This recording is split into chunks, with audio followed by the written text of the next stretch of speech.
আসসালামু আলাইকুম বন্ধুরা, সাম্প্রতিক সময়ে ইরানের পরমাণু প্রকল্প নিয়ে যুক্তরাষ্ট্র, যুক্তরাজ্য, ফ্রান্স এবং জার্মানির মতো অত্যন্ত শক্তিশালী দেশগুলো যখন ব্যাপক উদ্বেগ এবং উৎকণ্ঠার মধ্যে সময় অতিবাহিত করছে এবং ইরানকে পরমাণু প্রকল্প থেকে নিবৃত বা নিষ্ক্রিয় করার জন্য যখন সর্বাত্মক চেষ্টা চালাচ্ছে, সেখান থেকে বিশ্ব শক্তিগুলো কিন্তু ফলস্বরূপ শুধু ইরানের না না না ছাড়া আর কোনো কিছুই পায়নি। এমতো অবস্থায় পরমাণু চুক্তিতে বহাল থাকা ইউরোপীয় যে তিনটি প্রধান শক্তি রয়েছে, যুক্তরাজ্য, ফ্রান্স এবং জার্মানি, এই তিনটি দেশ ইরানকে সরাসরি পরমাণু চুক্তির অধীনে স্ন্যাপব্যাক প্রক্রিয়াকে পুনরায় আবার অ্যাক্টিভেট করার হুমকি দিয়ে যাচ্ছিল এই তিনটি E3ভুক্ত দেশ। এখন দেখুন, ইরানকে কাবু করতে না পেরে অবশেষে কিন্তু E3-র যে তিনটি দেশ রয়েছে, মানে যুক্তরাজ্য, ফ্রান্স এবং জার্মানি, এই তিনটি দেশ কিন্তু এবার সরাসরি জাতিসংঘের কাছে চিঠি প্রেরণ করে 28শে আগস্ট থেকে পরবর্তী 30 দিন সময় বেঁধে দিয়েছে ইরানের জন্য।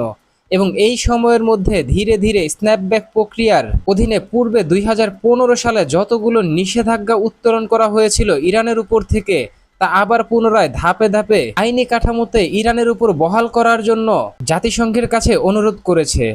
এখন দেখুন, এই যে নিষেধাজ্ঞার বিষয়টিকে বহাল করার বিষয় বা পুনরায় বহাল করার বিষয়, তা কিন্তু আইনি কাঠামোতে অবশ্যই বহাল হবে। কেননা 2015 সালের পরমাণু চুক্তিতে উল্লেখই ছিল, ইরান যদি এই চুক্তি থেকে কোনোভাবে নিজেকে প্রত্যাহার করে বা এমন কোনো কর্মকাণ্ড করে যা এই চুক্তির সম্পূর্ণ লঙ্ঘন, তাহলেই কিন্তু পুনরায় চাইলে আবার জাতিসংঘের অধীনে যে কোনো একটি দেশ পুনরায় আবার এই নিষেধাজ্ঞা বহাল করতে পারবে, যেটাকে সহজ ভাষায় বললে স্ন্যাপব্যাক প্রক্রিয়া পুনরায় অ্যাক্টিভেট করতে পারবে।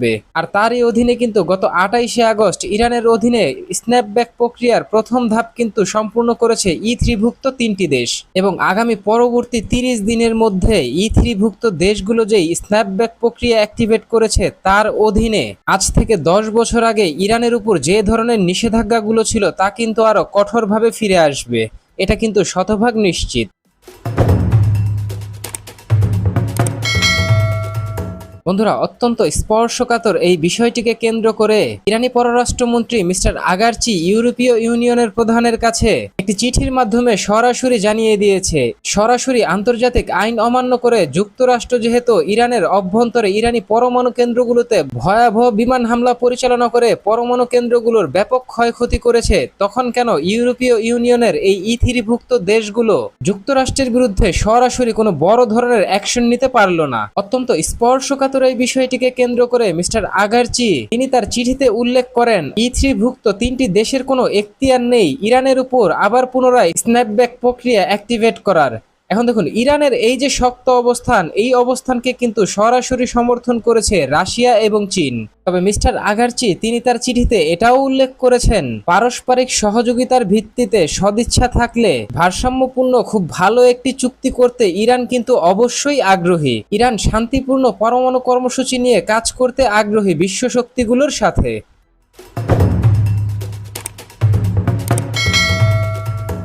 এমতো অবস্থায় গতকাল শুক্রবার জাতিসংঘের ইরান বিষয়ক জরুরি একটি বৈঠকে, মানে জাতিসংঘের নিরাপত্তা পরিষদের অত্যন্ত জরুরি একটি বৈঠক ডাকা হয় E3ভুক্ত দেশগুলোর সমর্থনে, যেখানে E3ভুক্ত দেশগুলো অভিযোগ করে ইরান তার অতিরিক্ত উচ্চমাত্রার ইউরেনিয়াম সমৃদ্ধকরণের পাশাপাশি রাশিয়ার সহযোগিতায় আধুনিক সমরাস্ত্র উৎপাদনের বিষয়টিকে কেন্দ্র করে ইউরোপ এবং আমেরিকা এই দুইটি মহাদেশের জন্যই অত্যন্ত হুমকি স্বরূপ বেশ কিছু ব্যালিস্টিক মিসাইল প্রকল্প হাতে নিয়েছে, যা সরাসরি এই দেশগুলোকে হুমকি প্রদান করছে, নিরাপত্তা হুমকিতে ফেলছে। বিশেষ করে খোররামশাহ 5 এর মতো ভ্যারি লং রেঞ্জের 12,000 কিলোমিটার রেঞ্জের হাইপারসনিক ব্যালিস্টিক মিসাইলের কথা উল্লেখ করেছে জাতিসংঘে E3ভুক্ত দেশগুলো, যেখানে E3ভুক্ত দেশগুলো অভিযোগ করে ইউরোপীয় ইউনিয়ন এবং আমেরিকার জন্য হুমকি এমন কোনো সমরাস্ত্র তারা তৈরি করতে পারবে না, মানে ইরান তৈরি করতে পারবে না। সেখানে ইরান এমন ব্যালিস্টিক মিসাইল তৈরি করেছে, মানে খোররামশাহ হাইপারসনিক ব্যালিস্টিক মিসাইল যে তৈরি করেছে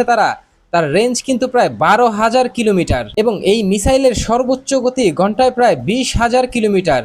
এবং এই মিসাইলের পাল্লা এতটাই দূরপাল্লার যে ইউরোপ এবং আমেরিকার যে কোনো স্থানে 2 টন পরমাণু পেলোড সহ সরাসরি হামলা পরিচালনা করতে সক্ষম।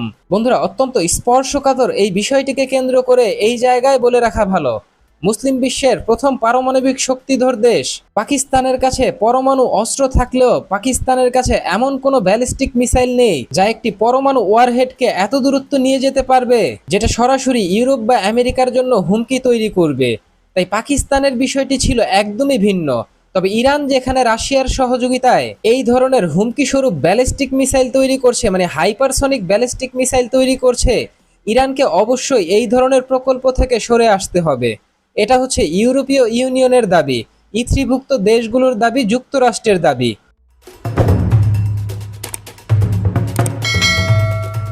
বন্ধুরা, যুক্তরাষ্ট্র, যুক্তরাজ্য বা ইউরোপীয় ইউনিয়নের কোনো দেশের কাছেই এমন কোনো আকাশ প্রতিরক্ষা ব্যবস্থা নেই যেটা ব্যবহার করে এই দেশগুলো নিজেদের আকাশ এবং নিজ ভূখণ্ডকে সুরক্ষিত রাখতে পারবে। কেননা 12,000 কিলোমিটার রেঞ্জের এবং 20,000 কিলোমিটার ঘন্টায় গতিতে ছুটে আসা একটি ক্ষেপণাস্ত্রকে মোকাবেলার সক্ষমতা কোনো দেশেরই নেই। তাই একটি মিসাইল যদি ইউরোপীয় ইউনিয়ন অথবা যুক্তরাষ্ট্রের দিকে ছড়ে ইরান, হোক সেটা সাধারণ বিস্ফোরক বহনকারী ব্যালিস্টিক মিসাইল অথবা সেটা সরাসরি 2 টন ওজনের পরমাণু অস্ত্র, মানে পরমাণু ওয়ারহেড বহনকারী মিসাইল, তাহলে ইউরোপ অথবা আমেরিকা তাদের যে আধিপত্য বা রাজত্ব রয়েছে তা কিন্তু চূর্ণ বিচূর্ণ হয়ে যাবে। কেননা তাদের যে আকাশ প্রতিরক্ষা ব্যবস্থাগুলো রয়েছে সেই আকাশ প্রতিরক্ষা ব্যবস্থাও কিন্তু নিজ দেশকে রক্ষা করতে পারবে না। অত্যন্ত স্পর্শকাতর এই বিষয়টিকে কেন্দ্র করে এখন ইউরোপ বা আমেরিকা সবগুলো পক্ষেরই এখন একমাত্র চাহিদা হচ্ছে ইরানকে রাশিয়া থেকে দূরত্ব বাড়াতে হবে এবং রাশিয়া থেকে কোনো ধরনের পরমাণু প্রযুক্তি সহ অন্যান্য যে ব্যালিস্টিক মিসাইল প্রযুক্তি তা কিন্তু কোনোভাবেই ইরান ক্রয় করতে পারবে না, বা কোনোভাবেই টেকনোলজি ট্রান্সফারের মাধ্যমে নিজ দেশে যেভাবে রিভার্স ইঞ্জিনিয়ারিং করে এই ধরনের কোনো সমরাস্ত্র তৈরি করতে পারবে না যা আমেরিকা এবং যুক্তরাষ্ট্র এছাড়াও ইউরোপীয় ইউনিয়নের মতো দেশগুলোকে সরাসরি হুমকি প্রদান করে।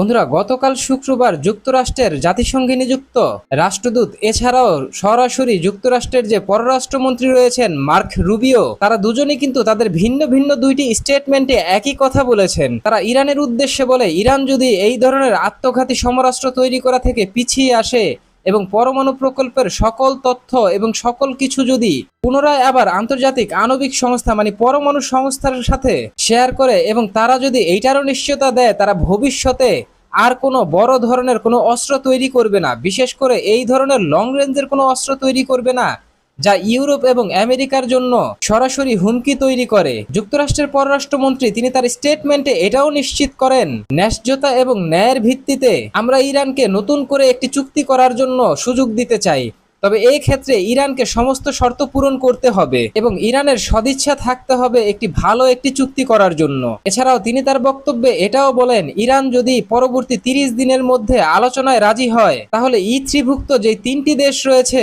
তারাও কিন্তু ইরানকে পুনরায় আরো একটি সুযোগ দিবে। সেক্ষেত্রে তারা 30 দিনের মধ্যে যে চলমান স্ন্যাপব্যাক প্রক্রিয়া অ্যাক্টিভেট করার যে প্রোগ্রাম বা পলিসি তারা হাতে নিয়েছে তার থেকে তারা সরে আসবে এবং ইরানকে আরো দীর্ঘ কিছু সময় দিবে যাতে ইরান এই চুক্তি করতে সম্মত হয়, যতদিন পর্যন্ত এই আলোচনা কমপ্লিট না হয়।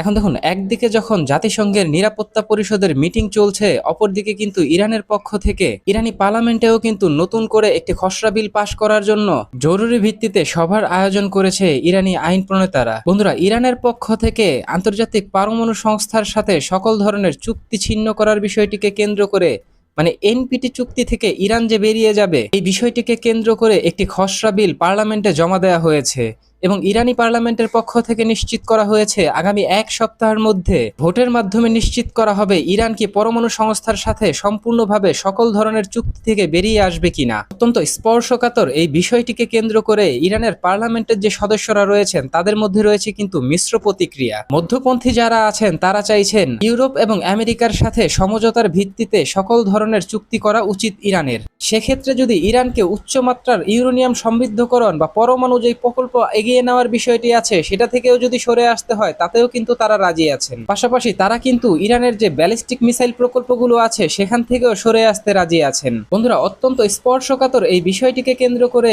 এই জায়গায় বলে রাখা ভালো, ইরানের যে আয়াতুল্লাহ আলী খামিনি রয়েছেন ওনার যারা সমর্থক আছেন তারা কিন্তু কোনোভাবেই পশ্চিমা বিশ্বের সাথে কোনো ধরনের আপোষ করতে তৈরি নয়। তারা আলোচনায় বসবে, কূটনৈতিক প্রচেষ্টার মাধ্যমে তারা এই সমস্যা সমাধান করার চেষ্টা করবে, কিন্তু ইরানের যে ধর্মীয় শাসক গোষ্ঠী রয়েছে তারা কিন্তু কখনোই পরমাণু প্রকল্পগুলো থেকে নিজেদেরকে প্রত্যাহার করবে না। পাশাপাশি খোররাম শাহ ব্যালিস্টিক মিসাইলগুলোর মতো লং রেঞ্জের যেসব ব্যালিস্টিক মিসাইলের প্রকল্প চলমান আছে তারা কিন্তু সেখান থেকেও সরে আসবে না।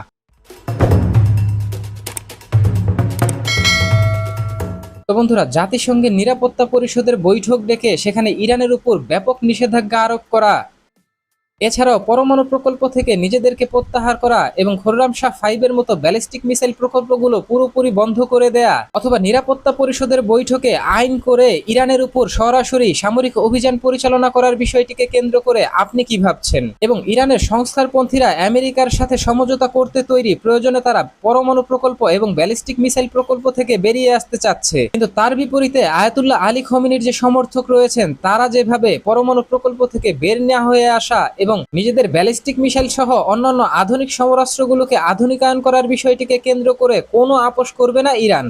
এই সম্পর্কে আপনি কি ভাবছেন? আপনার গুরুত্বপূর্ণ মতামতটি জানিয়ে দিন কমেন্ট বক্সে। আমাদের ভিডিওটি ভালো লাগলে আমাদের সমর্থন করতে ভিডিওটিতে লাইক, কমেন্ট, শেয়ার এবং চ্যানেলটিকে সাবস্ক্রাইব করে সঙ্গে থাকুন। ধন্যবাদ।